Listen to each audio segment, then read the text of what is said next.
আসসালামু আলাইকুম আমার প্রিয় বন্ধুরা, আশা করছি আপনারা সবাই ভালো আছেন। বন্ধুরা, আজকের ভিডিওতে আমরা পালিয়ে যাওয়া মেয়ের প্রতি এক বাবার করুণদায়ক, হৃদয় বিদারক অন্তিম চিঠিতে কি লেখা ছিল, যদি শুনুন তাহলে চোখের পানি ধরে রাখতে পারবেন না। পুরো কথাগুলো শুনলে আপনার কলিজা পর্যন্ত কেঁদে ফেলবে। তো বন্ধুরা, চলুন শুরু করা যাক।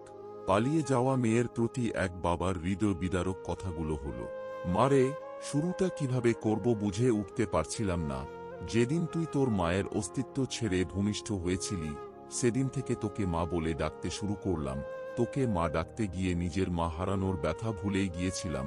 তোর মাকেও কোনোদিন মা ছাড়া অন্য নামে ডাকেতে শুনিনি। বিদ্যালয়ে প্রথম দিন শিক্ষক তোর নাম জিজ্ঞেস করেছিলেন। তোকে মা বলে ডাকতে ডাকতে তোর ডাক নামটাও ভুলে গিয়েছিলাম। আমি তোর নাম বলতে না পারায় সবাই আমাকে নিয়ে হাসতেছিল, তাই চিঠির উপরে তোর নামের জায়গায় মা লিখেছি। হঠাৎ করে তুই এভাবে চলে যাবি আমি তা বুঝতেই পারিনি। ছেলেটা যেদিন বাইরে ব্যাগ হাতে করে তোর জন্য অপেক্ষা করছিল, কখন তুই দরজা খুলে বাইরে বের হয়ে আসবি, আমি তখন ভেতরে বসে স্রষ্টার কাছে প্রার্থনা করছিলাম। আর কতটা ভালোবাসতে পারলে তুই আমাকে ছেড়ে চলে যাবি না। তুই ঘরে বসে ভাবছিলি আজ যেতে না পারলে ছেলেটার কাছে ছোট হয়ে যাবি। আর আমি ভাবছিলাম তুই চলে গেলে সমস্ত পিতৃজাতির কাছে কি করে মুখ দেখাবো। জানিস মা, তুই তোর 3 বছরের ভালোবাসা খুঁজে পেয়েছিস, কিন্তু আমার জীবন থেকে 20 বছরের ভালোবাসা হারিয়ে গেছে। মারে, প্রত্যেকটা বাবা জানে রক্ত পানি করে গড়ে তোলা মেয়েটা একদিন অন্যের ঘরে চলে যাবে। তারপরও একটুও কৃপণতা থাকে না বাবাদের ভেতরে। বাবাদের ভালোবাসা শামুকের খোলসের মতো মা, বাহিরটা শক্ত হলেও ভেতরটা খুব নরম হয়ে থাকে। বাবারা সন্তানদের কতটা ভালোবাসে তা বোঝাতে পারে না, তবে অনেকটা ভালোবাসতে পারে। জানি মা, আমার লেখাগুলো পড়ে তোর খারাপ লাগতে পারে।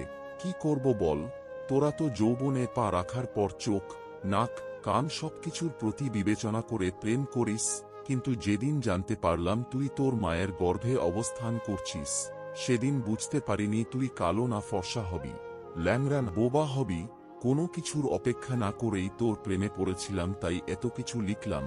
আমি জানি মা, তোদের সব সন্তানদের একটা প্রশ্ন, বাবারা কেন তাদের ভালো লাগাটাকে সহজে মানতে চায় না। উত্তরটা তোর ঘাড়ে তোলা থাকলো। তুই যেদিন মা হবি সেদিন নিজে নিজে উত্তরটা পেয়ে যাবি। তোরা যখন একটা ছেলের হাত ধরে পালিয়ে যাস, তখন ওই ছেলে ছাড়া জীবনে কারো প্রয়োজন বোধ করিস না, কিন্তু একটা বাবা বোঝে তার জীবনে নিজের মেয়েটার কতটা প্রয়োজন।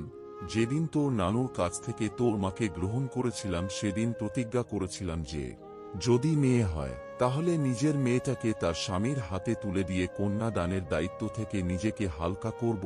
তাই তোর প্রতি এত অভিমান। মারে, বাবার উপর রাগ করিস না। তোরা যদি অল্প দিনের ভালোবাসার জন্য ঘর ছেড়ে পালাতে পারিস, তবে আমরা 20 বছরের ভালোবাসার জন্য বেপরোয়া হব না কেন? বাবারা মেয়ে সন্তানের জন্মের পর চিন্তা করতে থাকে নিজের মেয়েটাকে সুপাত্রের হাতে তুলে দিতে পারবে তো, আর যৌবনে পা রাখার পর চিন্তা করে কোনো প্রতারণার ফাঁদে পড়ে পালিয়ে যাবে না তো। তাই মেয়েদের প্রতি প্রত্যেকটা বাবার এতটা নজরদারি। যদি মন কাঁদে চলে আসিস, বুক পেতে দেব। হয়তো তোর মায়ের মতো তোকে পেতে ধরিনি, তবে পিঠে ধরার যন্ত্রণাটা সহ্য করতে পারছি না। ইতি, তোর জন্মদাতা পিতা।